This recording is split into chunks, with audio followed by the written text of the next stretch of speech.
Good day po muli mga coach. Welcome ulit dito kay Trem. Another day, another tulong naman po ang ating ipapaabot sa mga naging biktima po ng lindol kung saan ay sa Cebu po ito naganap. No? Napakalakas na lindol po at ang dami pong buhay ang nawala. No? Sa 10 ng pamilya ni 3M ay nagpapaabot po ng pagkikiramay sa mga naulila at mga namatayan po.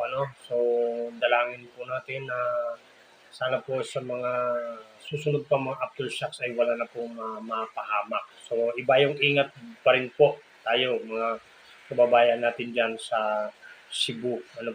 At doon po sa napanood ni 3M tungkol doon sa mga tao na nangihingi ng tulong dyan sa mga kalsada at sila po'y wala na tuluyan, wala silang makain, gawa ng sila po talagang naperwisyo ang kanilang kabuhayan patitirahan ay kung saan-saan na lang po sila natutulog.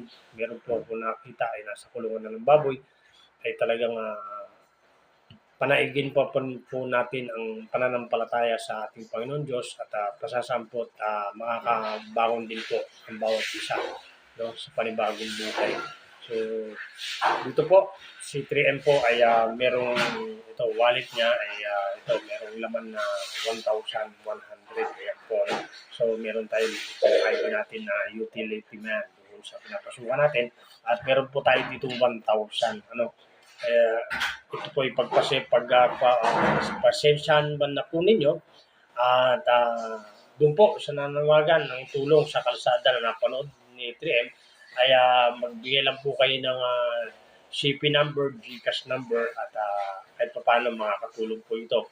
Maibsan ang inyong kagutuman, makakabili na po ito ng ilang kilong bigas para sa ganun ay makakain po ang bawat isa sa mga membro ng pamilya ninyo o magkakapitbahay.